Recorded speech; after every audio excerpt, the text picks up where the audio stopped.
Igitondo cyiza mwaramutse neza mwebwe mudukurikiye muri mu bice bitandukanye byo mu biyaga bigari.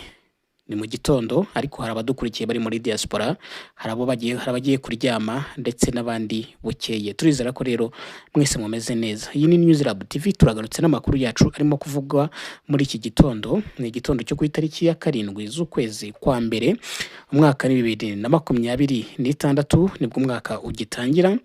Turagaruka ku mwanzuro ufatiwe Tshisekedi.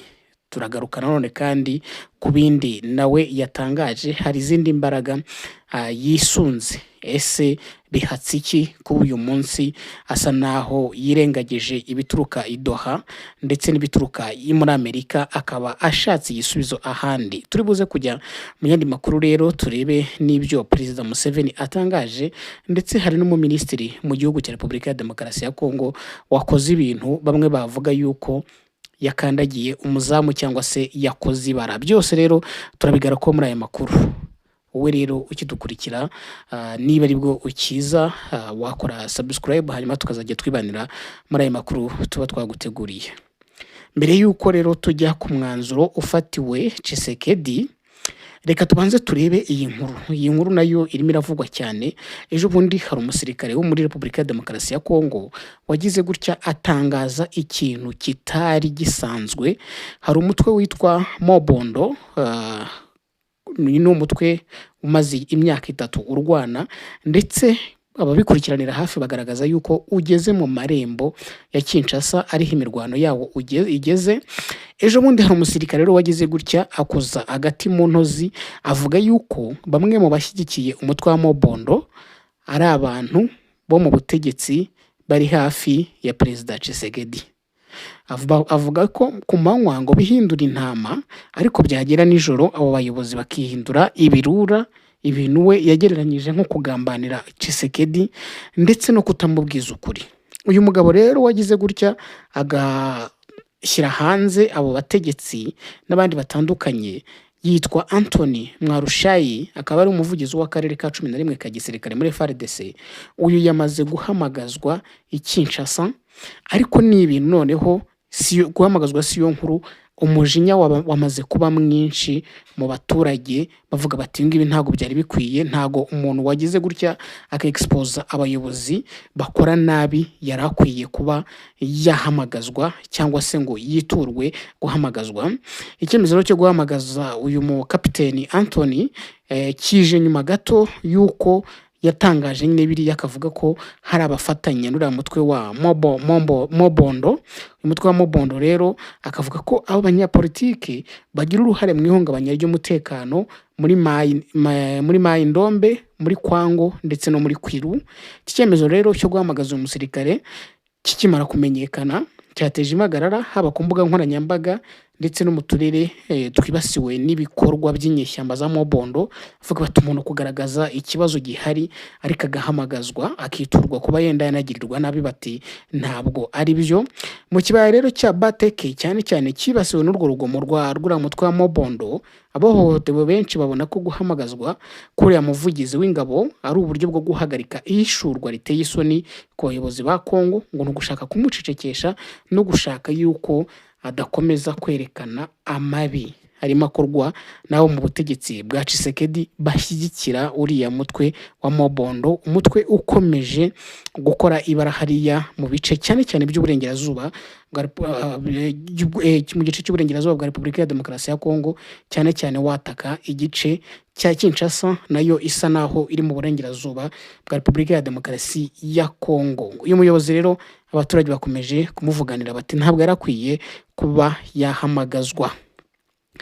Reka turebe noneho tujye kuri ya nkuru, turebe n'abatavuga rumwe n'ubutegetsi bwa Tshisekedi. Ni ishyaka ryitwa cyangwa ni ihuriro rigize gutya ritangaza ibintu bikomeye. Turibuze no kugaruka ku magambo ya Muyaya nayo nimuze kujya kure. Bavuze ati rero mu by'ukuri ni umuvugizi witwa Prince Epenge, akaba ari umuvugizi w'ihuriro rya Lamuka, ni ihuriro ritavuga rumwe n'ubutegetsi muri Kongo. Uyu muyobozi rero yamagaze kugaragaza ko ishyaka rye rya politiki ahantu rihagaze nyuma y'ibyo byavuzwe yuko hari icyitwa amayeri y'ubutegetsi bwa Tshisekedi, ubu noneho ngo ikintu bahagazeho baravuga ko Tshisekedi naramuka atemeye ibiganiro cyangwa se dialogue intercongolais, bo biteguye kuzabikora bagakemura ikibazo cy'umutekano kibangamiye uburasirazuba bwa Kongo. Ibi rero Epenge yabivuze muri video, ni video uyu mugabo yashyize ahagaragara, ariko avuga ko kubwe ngo kuba Tshisekedi ashobora kuba ngo atakitabira ibira biganiro by'abanyagihugu. Murabizi yuko iyo biganiro bihuza abanyekongo nimwe mu nzira yaba Moise Katumbi yaba n'abandi bategetsi muri Kongo bagaragaje ko bishobora gukemura ikibazo cya Kongo kuruta kwirukanyira mu bufasha bw'amahanga, kuruta kwirukanyira mu kugura intwaro, kuruta kwirukanyira mu kuzana abacancuro, kuruta kwirukanyira kuzana ibindi byose wizeye ko bibuze gukemura ikibazo ariko bikarangira ikibazo kidakemutse. Bagaragaza rero yuko ibiganiro byahuza, hari n'abasenyeri muri Senko nabo bifuje ko ibyo biganiro byabaho, n'abandi banyamadini bavuga ko haba ibyo biganiro. Hari abandi banyapolitike nka ba Fayulu nabo bifuje ko ibyo biganiro byabaho, ndetse n'abandi batandukanye. Ubu rero ngo iki biganiro Tshisekedi natabyitabira, iri huriro ramuka aho rihagaze rivuga ko ibiganiro bigomba kuzabaho, yabyitabira cyangwa atabyitabira bitagomba kuzahagarika iyi gahunda y'ibiganiro. Ati niba bwana Tshisekedi adashaka ibi biganiro, ubwo tuzategura ibiganiro tutamufite, we n'ihuriro rye ntibazabizemo. Ubwo ihuriro rya Tshisekedi ritaza muri ibi biganiro, hashobora kuza ihuriro rya Kabila cyangwa hakaza irindi huriro ramuka cyangwa hakaza n'irindi huriro ryose ryatuma koko ibiganiro biruze kubaho kandi bikagenda neza. Bo rero urumva ko bamaze kugaragaza ko batazamudepandaho, akomeje gusa kugenda bikwepa, agashaka ko igisubizo gishobora kuva mu ntambara, kuko ubu ngubu amakuru ahari yamaze gutesha agaciro ibiganiro bya Doha, ahubwo igishyizwe imbere ni ukuba haba intambara.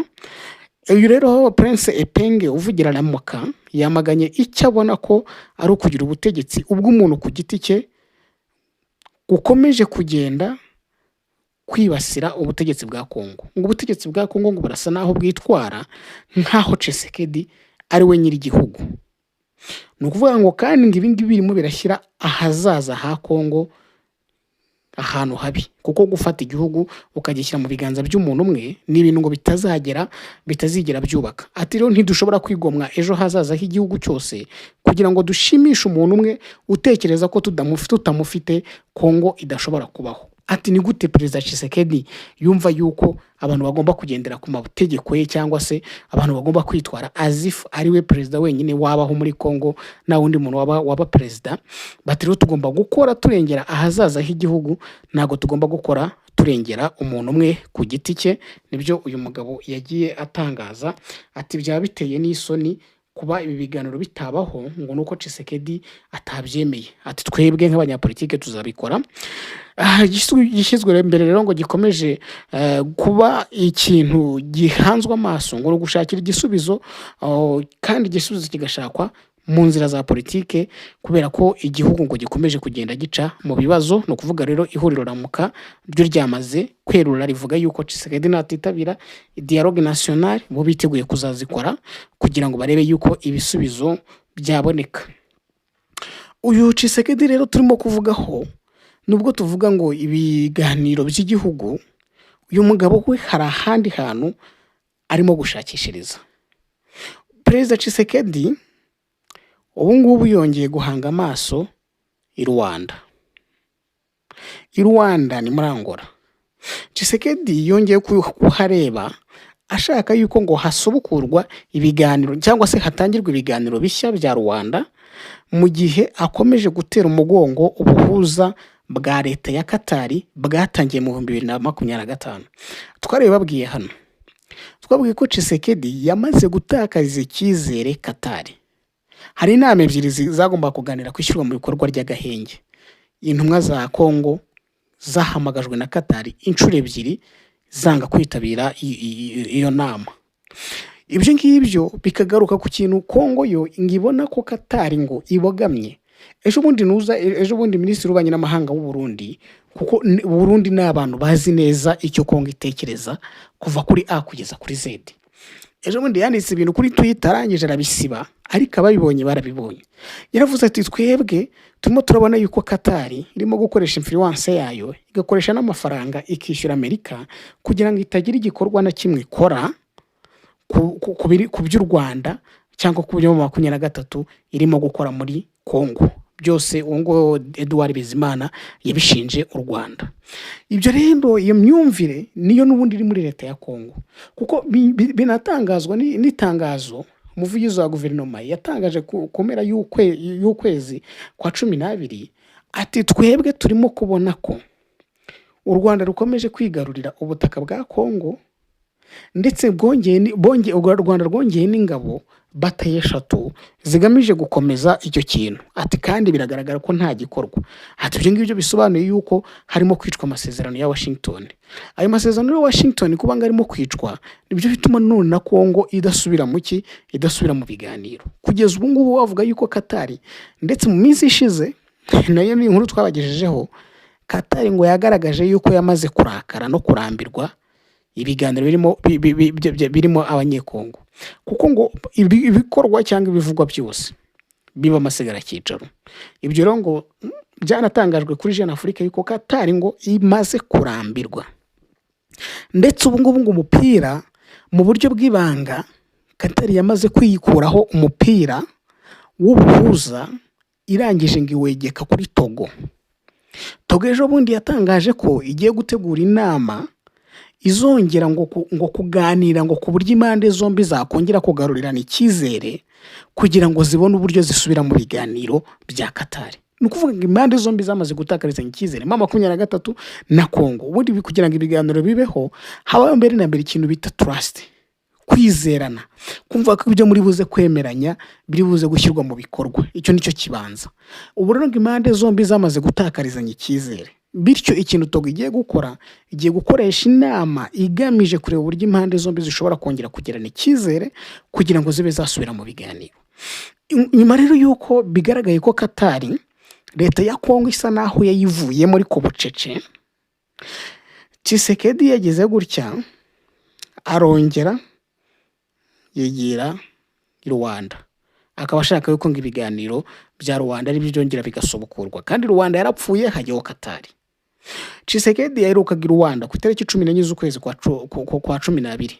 Uwo munsi yahagiriwe uruzinduko rw'amasaha make aganira na perezida wa Angola João Gonçalves Lourenço ku byafasha uburasirazuba bwa Congo kubona amahoro. Ibiganiro bya Rwanda byayoborwaga na perezida Lourenço byahagaze mu Kwakira 2024, ubwo intumwa za Congo zangaga kugirana ibiganiro bitaziguye na 2023 nibwo byahise bihagarara. Byahuriranye nuko uyu perezida Lourenço yaragiye kuyobora African Union. Perezida w'inama y'Aminisitiri ya Togo Fore Esozima Nyansimbe niwe wamusimbuye ku buhuza, ariko nta byinshi nawe yagezeho kuko ibiganiro by'amahoro byimukiye muri Leta Zunze Ubumwe za Amerika no muri Qatar. Biteganyijwe ko ku itariki 15 z'ukwezi kwa 2 ubwo inteko ya AU izaba yateranye, Lourenço azansimburwa na Evariste Ndayishimiye w'u Burundi. Bivuze ko kuva icyo gihe perezida wa Angola azaba noneho abohotse, ari byo Tshisekedi arimo gushaka kugira ngo ibyo biganiro byongere bisubire muri Angola. Mu kubishaka rero ku itariki 5 kwa mbere yagiriye uruzinduko muri Angola aganira na Lourenço ku mutekano mu burasirazuba bwa RDC. Gusa ngo iki kiganiro ni cyatandukanye na gahunda y'ibiganiro by'amahoro bya Doha na Washington. Nubwo ngo ibiro bya perezida wa RDC bigaragaza ko Tshisekedi agishyigikiye ibiganiro bya Doha, bigaragara ko uyu mugabo atakibiha agaciro kuko aherutse kwanga kohereza intumwa z'igihugu cye mu nama ebyiri zateguwe na Qatar. Izo nama zari zigamije gusuzuma aho agahenge kaba kageze kubahirizwa. Ibyo bintu rero biraca amarenga, ariko amakuru ava Kinshasa yemeza ko ngo mu gihe Lourenço ateganya kuva ku buyobozi bwa AU, Tshisekedi yamusabye gutangiza ibiganiro by'amahoro bishya bya Rwanda. Perezida wa Angola ngo yarabimwemereye, amubwira abagomba kuganirizwa kugira ngo amakimbirane yo mu burasirazuba bwa Congo ahagarare. Mu Lourenço ngateganya kuvugisha harimo abanyapolitiki bashyigikiye ubutegetsi bwa Tshisekedi. harimo abatavuga rumwe nabwo, ababurwanya bakoresheje intwaro nka M23, abanyamadini ngo nabo muri societe civile. Bigaragara yuko ngo ibiganiro bishya bya Rwanda nibitangira bizaba bifite isura y'ibyaberaga i Nairobi mu myaka irenga 2 ishize, cyangwa se byasabwe n'amadini by'umwihariko Kiliziya Gatolika n'Abangirikani yari muri Kongo. Bikaba noneho ngo aho kugira ngo bibe ibiganiro hahandi agenda akavuga ngo u Rwanda gute, ahubwo noneho yicarane n'abaturage bo mu gihugu cye bashakira umuti ikibazo kiri mu burasirazuba bwa Kongo binyuze muri ibyo biganiro. Nukuvuga ngo kuri M23 rero, ibi biganiro kuri M23 nta mbaraga byaba bifite nk'ibiganiro byaberaga i Doha, kuko i Rwanda haganirirwa ibibazo rusange by'abanyekongo, amashanyarazi, ibiki nyine byihariye bireba nko kurekura imfungwa, ntago mu by'ukuri bishobora kuzibandwaho. Niyo mpamvu M23 ikomeje gushyira imbaraga ku biganiro bya Doha kugira ngo nyamuneka itaba yagaruka hariya muri nuza muri Rwanda. Reka rero turebe noneho ibi ngibi Lorenzo yamaze kugaragaza ko abona ngo ibintu bitatu bishobora gukemura ikibazo cya Kongo. Icya mbere yagaragaje, yavuze ko nuko ngo u Rwanda rwakura ingabo zarwo muri Kongo. Nicyo cya mbere yavuze. Izo ngabo niba yarazibonye, ibyo ngibyo bwarabizi. Icya kabiri nuko ngo Kongo yasenya burundu FDLR. Icya gatatu ngo nuko abanyekongo bashobora kwicarana bakagirana ibiganiro. Izo nzira se kare 3 azakoresha iyo ngiyi imwe yonyine bikunde? Ntabwo bishoboka. Nawe yakagombye rero kureba izindi platform zashyizweho, zirimo ya Washington, zirimo iya Doha, akaba ari zashyigikira yuko arizo zikoreshwa, kuko hari n'ubundi buryo Lorenzo nanone ku ruhande rwa M23 batamwiyumvamo, kuko numwe mu bantu Tshisekedi yakunze kugenda yegera cyane kugira ngo bamuhe iki, bamuhereze ingabo zo kurwanya M23. Ese M23 ibizi neza uburyo uyu mugabo umubana afitanye na Tshisekedi izemera kujya muri ibyo biganiro? Nibyo turi buhanga amaso. Ikindi kikurikiyeho, Tshisekedi uretse ibyo biganiro arabiteganya kubera ko yamaze kubona Katari yuko izamwotsa. Reka to ariko tuvuga kubera ukuri kurimo, arangije azana abacanshuro ba Blackwater ba Eric Prince. Abo bacanshuro kugeza ubu ngubu hari abari muri Baraka biteguye kujya mu ntambara uko biri kose no guproteja kugira ngo Karemi muri Tanganyika hadafatwa. Ese mu by'ukuri ni gute ibiganiro bishobora kuzabaho mu gihe hari imbaraga za gisirikare zindi zihari? Ibyo biganiro bizashoboka? Biragoye. Reka gusa tubihanga amaso, natwe turahari kandi tuzajya dukomeza kugenda tubibagezaho.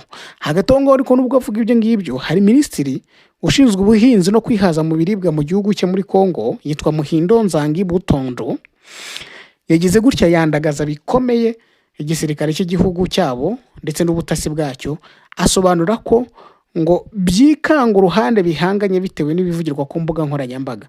Uyu musirikare nakurikiye ibintu yavuze tereka ntanga urugero ku ifatwa rya Uvira. Niyaganiraga na chaîne ya YouTube yitwa Bosolo na Politique, arangije avuga tereka ntanga urugero ku ifatwa rya Uvira. Batangaje ifatwa rya Uvira ariko M23 yari kiri muri Ruvunge. Bakoze tweet bose bumva ko Uvira yafashwe, bava muri Uvira mu gihe umwanzi yari akira mu birometero 30.